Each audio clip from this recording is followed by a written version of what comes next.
زندگی بدل دینے والی تہجد۔ تہجد میں ایک آیات کو پڑھنے کا معجزہ دیکھ لو۔ صبح اٹھتے ہی تقدیر بدل جائے گی، شام ہونے تک آپ کی ہر حاجت پوری۔ یہ کوئی عام آیت نہیں، ایک بار آزما کر تو دیکھو۔ زندگی بدل دینے والی تہجد۔ تمام پریشانیوں اور مشکلاتوں کا حل صرف ایک ہی چیز میں ہے، اور وہ ہے اللہ کا ذکر۔ جو لوگ اللہ کے ذکر میں مشغول ہو جاتے ہیں، یقین کریں وہ اپنی زندگی میں خوشیاں پا لیتے ہیں۔ لیکن اللہ کو پانے کا، اللہ کا ذکر کرنے کا ایک طریقہ کار ہوتا ہے۔ ایسا عمل کیا جائے جس سے اللہ رب العزت راضی ہو جائے۔ بے شک آپ کا کوئی بھی مسئلہ ہو، مدد کا تو کوئی بھی ذریعہ بن سکتا ہے۔ آپ کسی شخص سے بھی مدد مانگ سکتے ہیں، لیکن اصل مدد اللہ رب العزت سے ہی مانگنی چاہیے۔ بے شک ہر مشکل حال میں وہی مدد کر سکتا ہے، لیکن چونکہ اللہ رب العزت نے کسی نہ کسی کو ذریعہ بنایا ہوا ہے، کبھی کسی انسان کو، اور یہ کوئی بھی ہو سکتا ہے۔ اگر 3 بار کہنے کے باوجود مدد نہیں مل رہی تو پھر اللہ رب الکریم کے آگے رجوع کریں اور اللہ سے رو رو کر گڑ گڑا کر مدد مانگیں۔ آج میں ایسا ہی ایک منفرد وظیفہ بتاؤں گی۔ اگر آپ سچے اور پکے ایمان کے ساتھ مانگتے ہیں تو اللہ کریم کے حکم سے آپ کا ہر کام حل ہو جائے گا، کیونکہ یہ ایسی دعا ہے جسے نبیوں نے مانگا ہے، جسے نبیوں نے پڑھا ہے، ان کو غیب سے مدد ملی۔ اگر آپ اس دعا پر عمل کرتے ہیں تو اللہ رب کریم غیب سے آپ کی مدد فرمائیں گے۔ اور اس آیت کریمہ کو حضرت یونس علیہ السلام کی دعا کہا جاتا ہے۔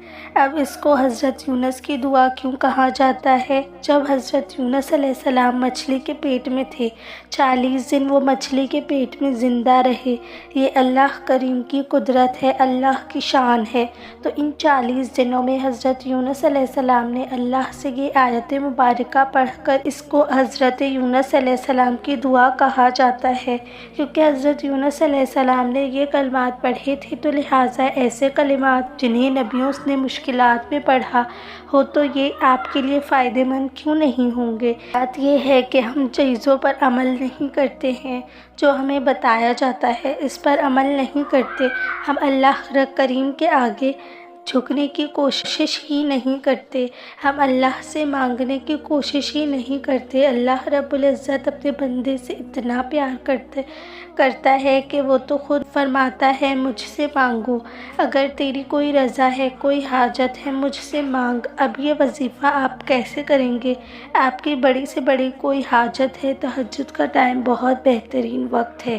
تہجد کے وقت آپ نے اٹھنا ہے، اور یہ ایسا وقت ہے کہ جس میں اللہ رب العزت خود اپنے بندے سے پوچھ رہا ہوتا ہے کہ تیری کوئی حاجت ہے، تیری کوئی مراد ہے، تیرا کوئی مقصد ہے تو مجھے بتا، تیرے اس مقصد کو میں پورا کر دوں۔ تو آپ اس سے اندازہ لگا لیں گے وقت کتنا اہم ہے۔ اللہ اس وقت اپنے بندے کے بہت زیادہ قریب ہوتا ہے، بہت زیادہ، جسے میں لفظوں میں بیان نہیں کر سکتی۔ تو جب اس وقت میں ہم اللہ کریم سے مدد مانگیں گے اور وہ بھی ایسے کلمات پڑھیں جسے نبیوں نے پڑھا ہو، تو آپ اندازہ لگا لو یہ کتنے بڑے کلمات ہوں گے، کتنے بڑے فائدے مند ہوں گے۔ اب آپ نے نماز تہجد ادا کر لینی ہے، اور یہ یاد رہے کہ حضور نبی کریم صلی اللہ علیہ وسلم کی فرض نماز کے بعد سب سے محبوب ترین نماز تہجد تھی۔ نماز کا تو اندازہ آپ لگا لو کہ یہ کوئی چھوٹا عمل نہیں ہے۔ اگر آپ تہجد کے لیے اٹھے ہیں تو تہجد ادا کر لیں، بعد میں 3 بار درود پاک پڑھنا ہے، پھر آپ نے یہ دعا پڑھنی ہے، لا الہ الا انت سبحانک انی کنت من الظالمین، یعنی آیت کریمہ۔